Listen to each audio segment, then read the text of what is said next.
afternoon.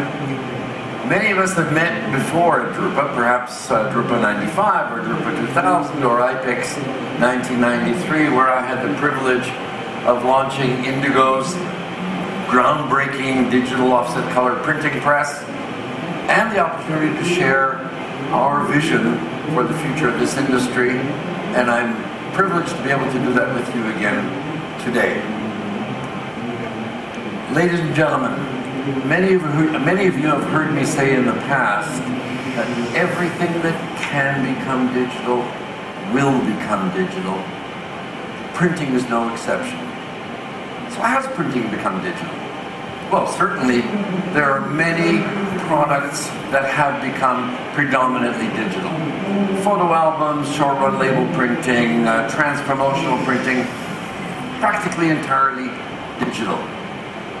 And of course, in the past 19 years since we launched it in 1993, the digital printing industry has grown dramatically, printing now 1 trillion pages a year, all digital.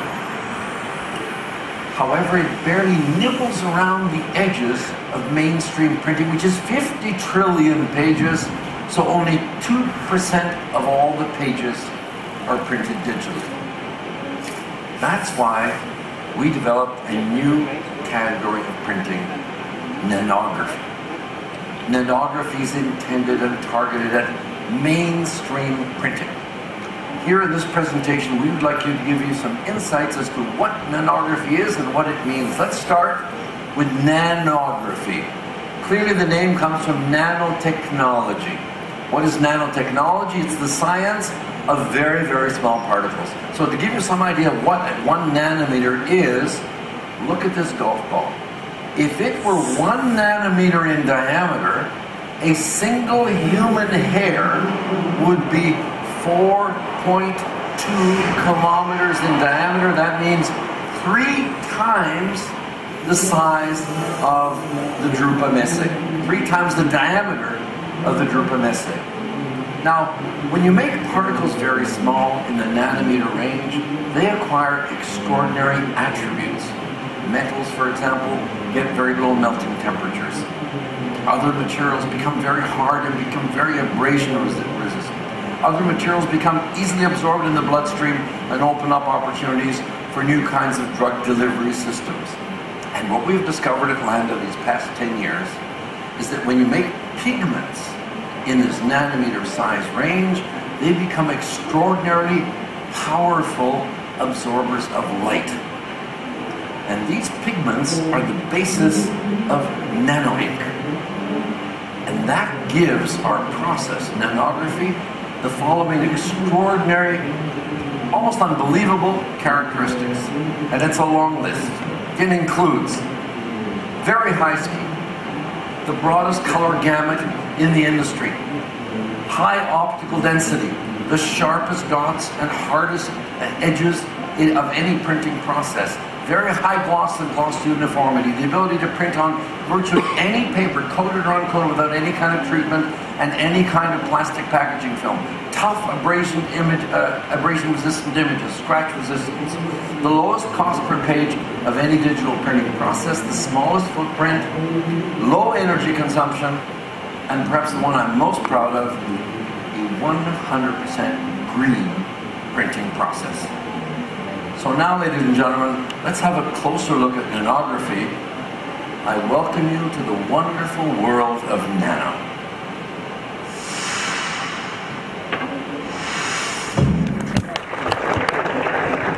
So, ladies and gentlemen, I again ask you, what does this mean for the future of printing? And what does this mean for your future? Well, some of you in this audience are in packaging.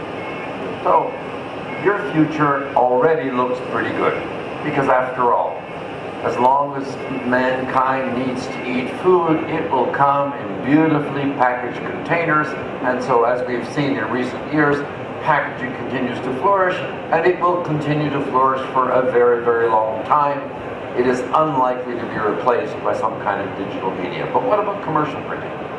Commercial printing, after all, is primarily communication. It's brochures, magazines, newspapers, sell sheets, direct mail. Communication. It is hard to imagine 100 years from now that our advanced society will be communicating by crushing trees and smearing them with pigment. It is clear eventually there will be digital media that will replace printed media. There's nothing more temporary than technology, here today, obsolete tomorrow. Printed media will be no exception. The question we must ask ourselves is, when is this going to happen? Well, paper has been the medium of communication for mankind for 5,000 years. Printing for almost 600 years. It will take many, many decades before printed media is replaced by digital media. So for most of us in this room, in fact for everybody who's alive today, many, many decades is already over the horizon, far beyond what we need to really be worried about. However, the question really is, how do I prosper as the industry moves from mechanical printing through digital printing to the ultimate digital media? How can my business prosper? And you probably think I'm going to say, well, you should become a digital print shop. And you'd be wrong. That's not what I'm going to say. Not because digital print shops aren't doing very well, they're doing very well indeed. But because, for the most part, that is not the business you are in. The trick is to make money from the business you are already in. The business you're in is commercial printing with offset. Well, commercial printing with offset is a fantastic business for the very high, long run lengths. And we don't see on the horizon, pardon me, any digital technology that's going to challenge offset in the millions, hundreds of thousands, or even high tens of thousands of pages. But the problem with offset is because it requires printing plates and make-ready time, the shorter the run length, the more expensive it is to print, making offset not profitable down in the range where your customers are pushing you to shorter and shorter run lengths. That's where digital printing comes in, which is profitable from a run length of 1. However, its limitations, the current limitation of digital printing, speed, format size, and cost per page, make it not profitable when you to longer run lengths. So there is an enormous gap, the profitability gap, where your customers want you to print and you can't afford to do it profitably. That's where Landa comes in.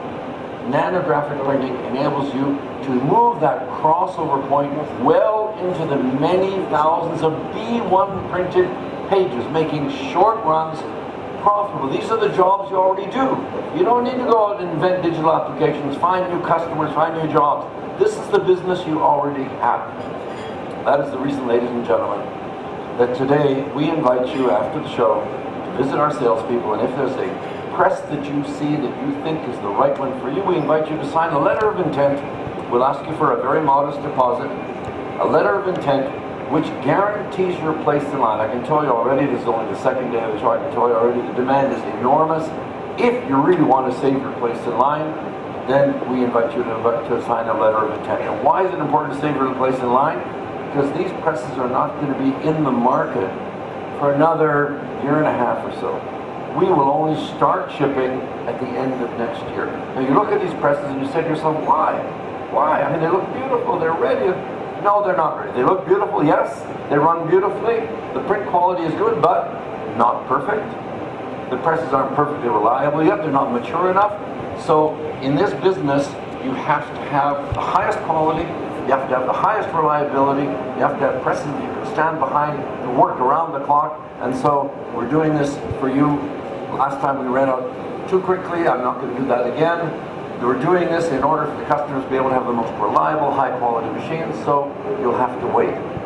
However, you have to make a decision. Now we've done something else to help you make a decision. In order for you to make a decision that I'm acquainted with the right technology, believe me, I know how hard it is.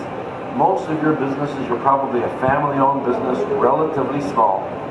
For you to buy a digital press, or any press for that matter, you perhaps have to mortgage your home, borrow money from your mother-in-law. You risk everything. You risk your livelihood. You risk perhaps your marriage by making this kind of decision. So to make this decision, you need two things to be absolutely clear. One, I'm making the decision betting on the right technology. And two, I'm going with the right partner. Now you already have, most commercial printers already have a partner they trust. They have their existing press vendor. Whether that press vendor is Heidelberg or Komori or Man Roland, they're going with the right press vendor. And that is why, on the eve of Drupa, we announced major strategic global alliances, global partnerships. Heidelberg and Komori and Man Roland have all announced that they've embraced Landa nanography for their next generation of printing presses. We could have had a monopoly, of course, and said, oh, only Landa will sell. But then we would lose both things. For you to be convinced that this is the right technology, we need you to understand this is industry-wide adoption. Everyone is doing it. This is the direction. And the second, that the vendor of choice, the company you most want to work with and you trust, will have a Landa press available for you. So whether it's a Landa branded press or it's a co-branded press, Landa with one of our partners, you can rest assured that you are in good hands. So ladies and gentlemen, I want to leave you now with three things. The first is, when you came in, you got a souvenir fake leather bag. Please don't forget it in the theater. Number two, what was the second thing I had to say? Oh yes, please don't leave before you see the message that I've prepared for you on the screen. The last thing, when you do leave the theater, I hope you leave saying to yourself, wow, I have seen the future, and it is worth waiting for. Ladies and gentlemen, I thank you very much. Thank you.